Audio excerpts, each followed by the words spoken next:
Un homme afro-américain fortuné, nommé Michael, a aidé un vieil homme aveugle dans une épicerie, ignorant l'identité de l'homme et les événements surprenants qui allaient suivre. Le magasin, bondé et désorientant, particulièrement difficile pour les nouveaux venus, était un terrain familier pour Michael. En tant que directeur général d'un des plus grands cabinets d'avocats du pays, il était habitué aux voyages d'affaires fréquents pour des réunions et des conférences. Ce jour-là, Michael se rendait à un déjeuner d'affaires, mais décida de faire un arrêt rapide à l'épicerie pour acheter quelques produits essentiels. L'avocat de 36 ans, Prosper, poussait son chariot dans les allées, rayant mentalement les articles de sa liste, lorsqu'il remarqua un vieil homme, vêtu de manière négligée, entrant dans le magasin. Il était évident que cet homme était aveugle, portant des lunettes de soleil sombres et tenant une canne dans sa main droite. Il peinait à se déplacer dans le magasin bondé. Sur son épaule gauche pendait un petit sac de voyage, encore plus usé que ses vêtements. Michael regarda autour de lui et vit que tout le monde dans le magasin était trop absorbé par leur téléphone, magazine ou conversation personnelle pour remarquer l'homme aveugle, encore moins pour lui venir en aide. Immédiatement, une vague d'empathie submergea Michael. Malgré sa richesse, il venait d'un milieu modeste et ses parents lui avaient inculqué des valeurs de gentillesse et d'humilité. Sans hésitation, Michael abandonna son chariot, s'approcha de l'homme aveugle et lui proposa de l'aider à faire ses courses.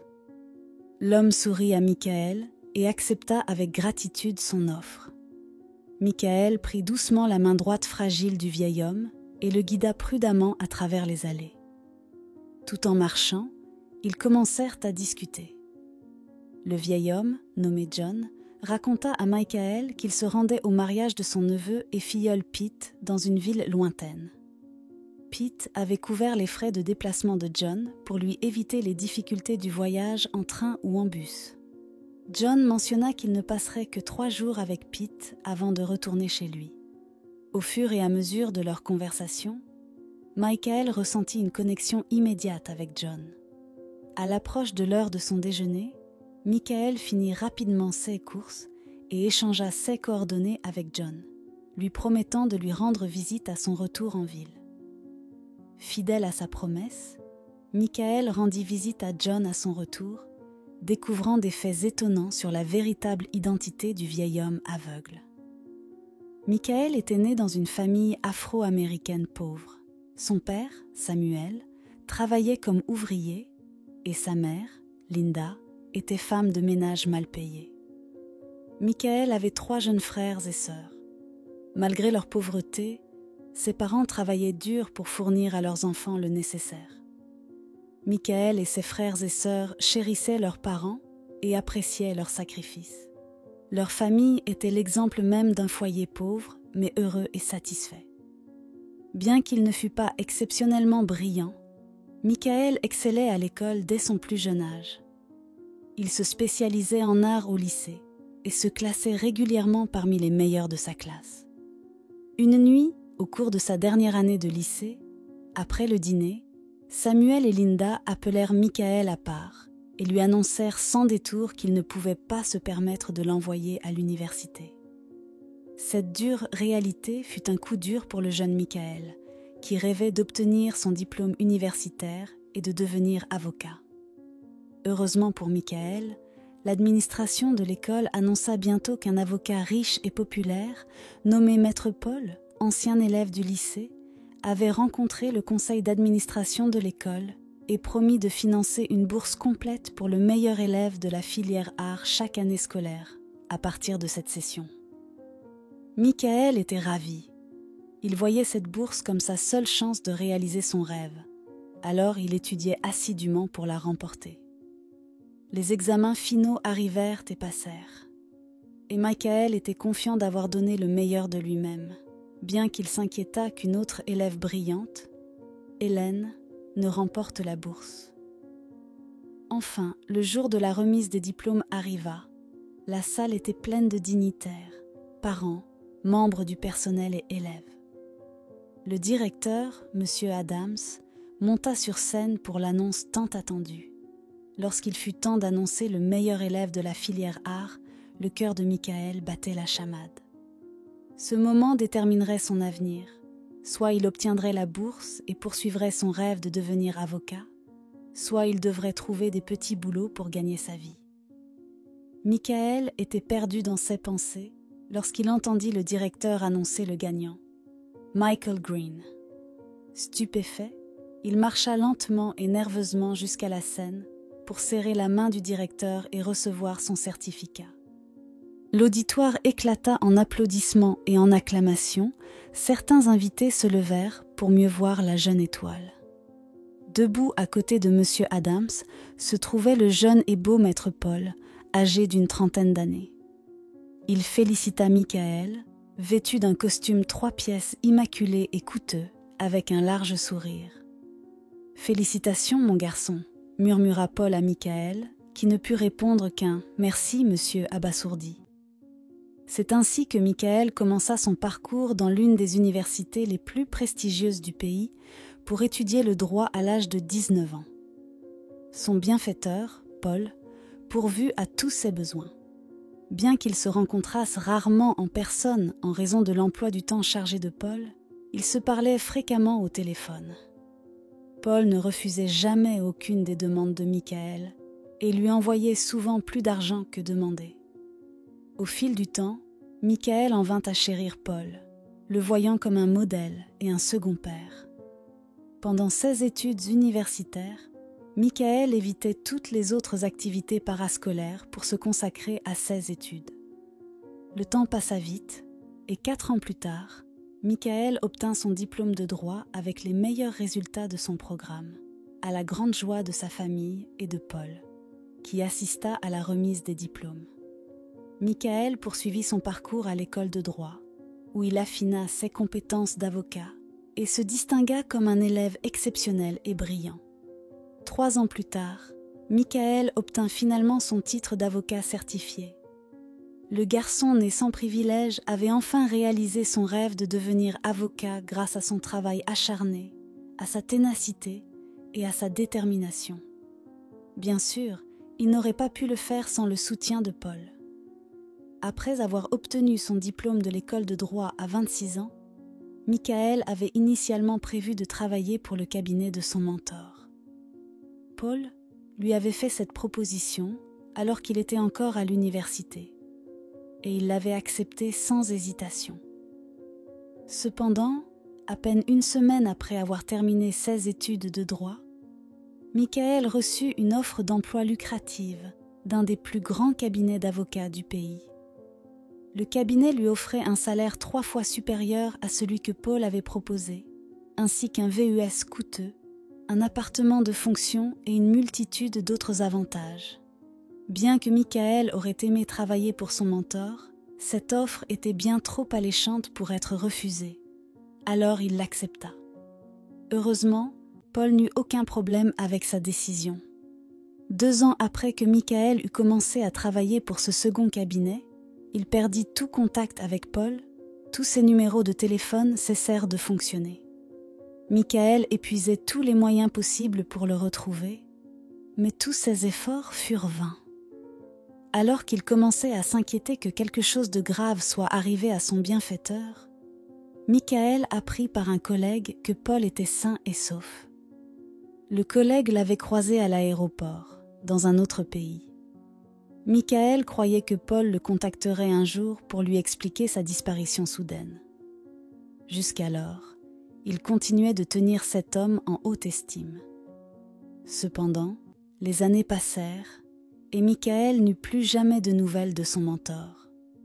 Pourtant, pas un jour ne se passait sans que Michael ne pense à lui et lui souhaite du bien dans ses projets. Au travail, Michael excellait.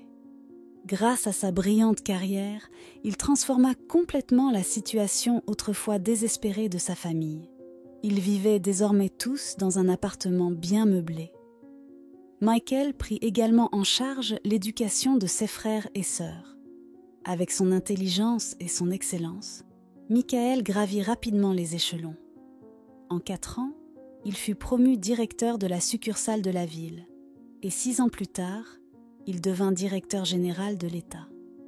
Michael avait alors 36 ans et son salaire, déjà immense, fut presque triplé. C'est en tant que directeur général de son cabinet pour l'État que Michael rencontra le vieil homme aveugle John à l'épicerie. Une fois revenu de la conférence, Michael tint sa promesse et rendit visite à John un dimanche après-midi. John fut si heureux de voir Michael. Dès qu'il ouvrit la porte, après l'avoir chaleureusement salué avec une étreinte, John prit la main droite de Michael et le conduisit dans sa salle à manger avec l'aide de sa canne. Michael remarqua immédiatement en entrant chez John que les conditions de vie du vieil homme étaient plutôt modestes, mais son appartement était aussi très propre. John servit à Michael un repas qu'il avait préparé spécialement pour l'occasion, qu'il qualifiait de grande occasion en parlant de la visite de Michael. Après ce délicieux repas, accompagné de grands verres de smoothie fait maison, les 2 hommes se mirent à discuter. C'est au cours de cette conversation que Michael découvrit quelque chose d'incroyablement surprenant à propos de l'identité réelle de John. Michael commença la conversation en demandant à John pourquoi il avait choisi de vivre seul malgré sa cécité. John expliqua que son neveu et filleul, Pete, lui avait proposé de venir vivre chez lui, mais qu'il ne voulait être un fardeau pour personne. Alors il avait refusé l'offre et appris à survivre par lui-même. Pete lui envoyait une allocation mensuelle qui, bien que modeste, suffisait à couvrir ses besoins de base. Michael demanda alors à John s'il avait déjà été marié. Le vieil homme resta silencieux pendant un long moment, comme s'il essayait de se souvenir de quelque chose. Selon son histoire, John n'était pas né aveugle. Il raconta à Michael qu'il se débrouillait plutôt bien et qu'il était marié et père d'un fils avant d'être frappé par le glaucome et de perdre la vue. John ajouta qu'il avait fait tout son possible pour restaurer sa vision, mais que tous ses efforts avaient été vains. Michael offrit quelques mots de consolation concernant la cécité de John. Il lui demanda ensuite quel métier il exerçait auparavant et ce qu'il était advenu de sa femme et de son fils. John resta silencieux un moment avant de soudainement déclarer « J'étais un avocat riche, tout comme toi. Mon fils Charles a suivi mes traces et est devenu un avocat riche et célèbre lui aussi. Mais lui et ma femme Karen se sont enfuis avec tout ce qui me restait de fortune lorsque je suis devenu aveugle. » « Votre fils Charles est un avocat riche et célèbre ?» demanda Michael, la stupéfaction se lisant sur son visage. « Oui, » répondit le vieil homme. Michael se lança alors dans la description de tout ce qu'il savait de son ancien bienfaiteur à John. Puis il demanda au vieil homme aveugle « Est-ce bien de ce fils-là dont vous parlez ?»« Oui, » répondit simplement John. Michael s'effondra sur son siège, complètement choqué. Charles, son bienfaiteur qu'il avait financé durant ses études universitaires et à l'école de droit, et qu'il avait indirectement rendu riche et influent, était le fils de John. Le plus surprenant était que Charles avait pris la fortune de son père aveugle en connivence avec sa mère. Michael se souvint alors d'avoir perdu tout contact avec Charles plusieurs années auparavant. Il se rappela aussi avoir entendu dire que Charles avait cessé le programme de bourse et avait déménagé dans un autre État.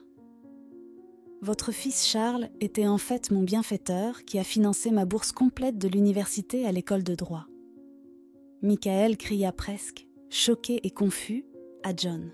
« Je vois », fut la seule réponse du vieil homme aveugle. La réponse brève de John surprit et déconcerta Michael. Alors il continua avec un ton qu'il avait déjà employé au tribunal pour gagner de nombreux procès. « Je ne doute pas de votre histoire, monsieur, mais il est difficile de croire que votre fils, qui est assez riche pour financer un programme de bourse aussi coûteux, puisse s'enfuir avec la fortune de son père aveugle. » John laissa échapper un petit rire avant de répondre à Michael avec un sourire qui s'étendait sur son visage ridé mais élégant. « Je vois que tu es un très bon avocat, mais j'ai oublié de te dire une chose. dit John doucement. « C'est moi qui ai financé le programme de bourse au nom de mon fils Charles. » Quand John prononça ces mots, Michael eut l'impression qu'il allait s'effondrer. Il était simplement sans voix. John expliqua ensuite à Michael qu'il était lui aussi un ancien élève du lycée qu'il avait fréquenté, tout comme Charles. Il avait toujours rêvé de financer un programme de bourse dans son alma mater, mais en raison de sa nature discrète et modeste, il avait choisi de le faire au nom de Charles. Michael était stupéfait. Ainsi, ce vieil homme aveugle était celui qui avait fait de lui l'homme qu'il était, et non Charles, comme il l'avait toujours cru. C'était rapide et spontané, mais sans réfléchir à deux fois. Tout comme il l'avait fait la première fois qu'il avait vu John à l'épicerie, Michael se leva et tendit la main vers John. Puis il s'agenouilla devant lui baisa le front et commença à le remercier avec effusion pour tout ce qu'il avait fait pour lui. John, visiblement ému, dit à Michael de se relever et l'étreignit étroitement, lui disant qu'il méritait cette bourse. Les deux hommes restèrent enlacés pendant ce qui sembla une éternité, Michael essayant tant bien que mal de retenir ses larmes.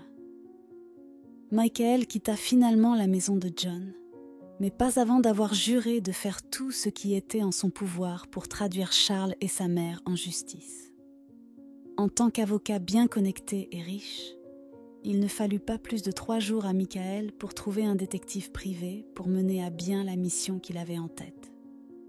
Le détective privé s'appelait Tom et il était le meilleur dans son domaine. Michael paya Tom généreusement et lui donna toutes les informations qu'il avait obtenues de John à propos de Charles et Karen. La tâche de Tom était simple. Il devait retrouver Charles et Karen et informer Michael de leur localisation. Tom se mit immédiatement au travail. Les jours se transformèrent en semaines et les semaines en mois, sans aucun retour positif de Tom.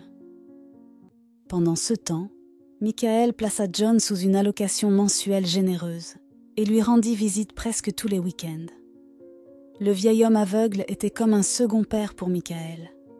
Puis, environ 4 mois plus tard, Michael, de plus en plus frustré par les progrès lents de Tom, envisageait de confier le travail à un autre détective privé lorsqu'un soir, son téléphone sonna. C'était Tom qui appelait. Le détective privé alla droit au but et informa Michael qu'il avait retrouvé Charles et Karen dans une banlieue isolée d'une ville oubliée d'un autre État. Michael passa immédiatement à l'action. Il utilisa ses contacts et en fit appel à quelqu'un qu'il connaissait dans cette ville, qui contacta alors la police. 2 jours après la découverte de Tom, une voiture de patrouille de la police se rendit en toute hâte à la maison où se cachaient Charles et Karen. Mère et fils furent arrêtés et rapatriés dans l'état de John pour être jugés pour fraude. Michael représenta John lors des procédures judiciaires, où Charles et Karen avouèrent enfin avoir volé et s'être enfuis avec les 78 millions de dollars de John après qu'il eut perdu la vue. Ils rendirent les 55 millions de dollars qui leur restaient et furent chacun condamnés à 4 ans et demi de prison pour fraude. John étreignit étroitement Michael après le verdict final, en pleurant à son oreille. « Tu m'as rendu mes sacrifices au centuple, mon cher fils. Merci. »« Mon père bien-aimé, » répondit Michael avec un sourire. Michael n'en revenait pas qu'un simple acte de gentillesse l'ait conduit à son véritable bienfaiteur. Il était heureux d'avoir pu obtenir justice pour un homme qui avait amélioré la vie de nombreuses familles en finançant l'éducation de leurs enfants. Grâce à lui, beaucoup avaient osé rêver. C'est une honte qu'un homme aussi généreux ait pu finir sa vie dans la douleur et la solitude si Michael n'était pas intervenu. Pendant que Charles et sa mère purgeaient à leur peine, Michael emmena John en voyage dans de magnifiques endroits. Bien que le vieil homme ne pût voir aucun de ces lieux, il était simplement heureux de voyager avec quelqu'un qu'il aimait et le respectait vraiment. Tandis que Michael et John entreprenaient ces voyages, leur lien se renforça. Michael s'était fixé pour mission de s'assurer que John connaisse une vie remplie de joie et de compagnie. pour compenser les années de solitude et de trahison qu'il avait endurées. Leur premier voyage fut au Grand Canyon.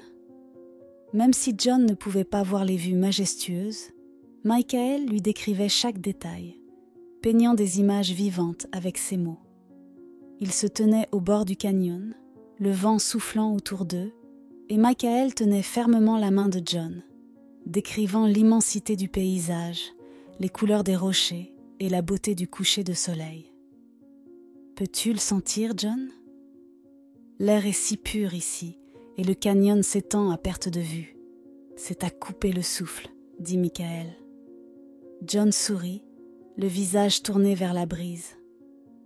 Je peux l'imaginer, Michael. Merci de m'avoir emmené ici. C'est plus que tout ce dont j'avais rêvé. Leur prochaine aventure les mena sur les plages sereines d'Hawaï. Michael réserva un complexe hôtelier de luxe pour leur séjour, assurant tout le confort pour John. Ils passèrent leur journée à marcher le long de la plage, Michael guidant John à travers le sable doux et les vagues chaudes. C'est le paradis, John. L'eau est si claire et le sable est comme de la poudre, décrivait Michael. John trempa ses orteils dans l'eau, sentant les vagues douces caresser ses pieds. Je ne peux peut-être pas le voir, mais je peux sentir la beauté tout autour de moi. Merci, Michael. Pendant leur voyage, Michael partagea les histoires de son propre parcours, ses luttes et ses triomphes. John, à son tour, se confia sur son passé, sa carrière et la douleur d'avoir perdu sa famille à cause de la cupidité. À travers leur conversation, Michael apprit des leçons inestimables sur la résilience, le pardon et le véritable sens de la famille. John, tu m'as tellement appris sur la force et la grâce. Ton histoire est un témoignage du pouvoir de l'esprit humain, dit Michael un soir alors qu'ils étaient assis près d'un feu de camp dans une cabane isolée dans les montagnes. Tu m'as donné une seconde chance dans la vie, Michael. Je n'aurais jamais pensé revivre une telle joie et une telle compagnie. Tu es devenu le fils que j'avais toujours espéré, répondit John, la voix pleine d'émotion. La détermination de Michael à traduire Charles et Karen en justice ne faiblit jamais. Tandis qu'il profitait de leur voyage, il continua de recueillir des preuves et de construire un dossier solide contre eux. La trahison que John avait subie devait être réglée, et Michael était déterminé à ce qu'ils paient pour leurs crimes. Avec l'aide de Tom, le détective privé, Michael constitua un dossier complet sur les activités frauduleuses de Charles et Karen. Il interrogea d'anciens associés, traça des registres financiers et découvrit une toile de tromperie qui s'étendait sur plusieurs années. « Tom, nous devons nous assurer que tous les détails sont irréfutables. Ils ne peuvent pas s'en sortir comme ça, » insistait Michael. « Ne t'inquiète pas, Michael, nous les avons coincés. Les preuves sont accablantes, » le rassura Tom. Le jour du procès arriva enfin. Michael, représentant John, présenta le dossier avec une passion qui ne laissait aucun doute. Il détailla comment Charles et Karen avaient manipulé et volé John, profitant de sa cécité pour amasser des richesses à ses dépens. Ces actes ne sont pas seulement criminels. Ils constituent une trahison des plus profondes. Mon client John a fait confiance à sa famille, pour finalement être abandonné et laissé sans ressources. Nous réclamons justice pour les années de souffrance qu'il a endurées, déclara Michael au tribunal. Le jury fut visiblement ému par les preuves et le plaidoyer passionné de Michael. Charles et Karen, incapables de réfuter la montagne de preuves contre eux, furent reconnus coupables et condamnés à la prison. Le verdict apporta un sentiment de clôture à John, qui sentit un poids s'envoler de ses épaules. « La justice a été rendue, John. Ils paieront pour ce qu'ils ont fait, » dit Michael, étreignant John étroitement après le verdict. « Merci, Michael. Tu m'as rendu ma dignité et mon espoir, » répondit John, les larmes de soulagement coulant sur son visage. Avec la bataille juridique derrière eux, Michael et John se concentrèrent sur la construction d'une nouvelle vie ensemble. Michael aida John à s'installer dans une belle maison, s'assurant qu'il disposait de tout le soutien et des soins dont il avait besoin. Ils continuèrent leur voyage, explorant de nouveaux endroits et créant des souvenirs précieux. L'un de leurs voyages les plus mémorables fut en Europe, où ils visitèrent des monuments historiques et s'immergèrent dans les riches cultures de la France, de l'Italie et de la Grèce. À Paris, ils se promenèrent le long de la Seine, Michael décrivant la célèbre tour Eiffel et les rues animées de la ville. « Paris est une ville d'amour, John. Les lumières, l'architecture, c'est comme un rêve, » disait Michael. « Je peux sentir la romance dans l'air, Michael. »« Merci d'avoir réalisé ce rêve, » répondit John, le cœur rempli de gratitude. À Rome, ils admirèrent les ruines antiques du Colisée et la grandeur du Vatican. Michael s'assura que John goûte à la cuisine locale, décrivant les saveurs et les arômes des plats italiens authentiques. « La pâte ici est différente de tout ce que j'ai goûté auparavant, John. La fraîcheur des ingrédients est incroyable, » disait Michael. « Je ne peux peut-être pas voir les sites, mais je peux goûter et sentir l'essence de ce beau pays. »« Je te suis tellement reconnaissant, Michael, » répondit John. Leur voyage à travers la Grèce fut tout aussi enchanteur, avec des visites à l'Acropole et aux îles sereines de Santorin et Mykonos. Ils passèrent leur journée à explorer l'histoire et la beauté de la région, forgeant un lien indestructible. « John, ce monde est rempli de merveilles, et je suis honoré de les partager avec toi, » disait Michael alors qu'il contemplait un magnifique coucher de soleil sur l'Égée. « Tu m'as donné plus que ce que j'avais jamais espéré, Michael. Cette vie, ces expériences sont un cadeau inestimable, » répondit John, le cœur débordant de gratitude. Au fil des ans, le soutien mutuel de Michael et John ne fit que renforcer leur lien. La carrière de Michael s'envola et il utilisa son influence pour défendre les besoins des défavorisés. Touché par l'histoire de John, Michael fonda une organisation au nom de John, axée sur l'octroi de bourses et d'assistance aux élèves défavorisés. Il voulait que l'héritage de générosité et de bonté de John perdure, permettant à d'autres de réaliser leurs rêves, tout comme John l'avait aidé à réaliser les siens. John, cette fondation incarne ton esprit. Ta générosité continuera d'avoir un impact sur des vies pendant des générations, déclara Michael lors de la cérémonie inaugurale de la fondation. Je n'aurais jamais pensé que ma vie aurait un tel impact. Merci, Michael, de m'honorer de cette manière, répondit John, visiblement ému. Les efforts de la fondation apportèrent joie et espoir à d'innombrables familles, et l'engagement de Michael envers la cause resta inébranlable. Il visitait souvent des écoles, prononçant des discours de motivation et partageant son parcours, soulignant l'importance de la gentillesse, de la résilience et de la persévérance. Chacun d'entre vous a le potentiel pour accomplir de grandes choses. Croyez en vous, travaillez dur et ne sous-estimez jamais le pouvoir de la compassion. Ensemble, nous pouvons construire un avenir meilleur, encourageait Michael les élèves. John accompagnait souvent Michael lors de ses visites, sa présence servant de témoignage vivant de la puissance de la gentillesse. Leur histoire inspira de nombreux élèves qui allèrent accomplir des réussites importantes, poussés par la conviction qu'ils pouvaient eux aussi surmonter tous les obstacles. De nombreuses années plus tard, Michael reçut une lettre d'un jeune étudiant ayant bénéficié du programme de bourse de la Fondation. La lettre détaillait les luttes de l'étudiant, ses rêves et sa gratitude pour le soutien qui avait transformé sa vie. « Cher Monsieur Green, je voulais vous remercier, ainsi que la Fondation John, pour le soutien incroyable que vous m'avez apporté. Votre générosité m'a permis de poursuivre mes études et mes rêves. J'espère un jour pouvoir rendre à d'autres ce que vous m'avez donné. Avec ma plus profonde gratitude, Marcus Johnson. » Michael lut la lettre à voix haute à John, les larmes de fierté et de joie remplissant leurs yeux. Ils avaient bouclé la boucle, voyant l'impact de leur parcours partagé sur la vie des autres. « John, ton héritage continue d'inspirer et d'élever. Ensemble, Nous avons créé quelque chose de vraiment remarquable, dit Michael, la voix empreinte d'émotion.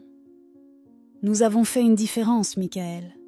Et cela, mon cher fils, est la plus grande réussite de toutes, répondit John, le cœur gonflé de fierté.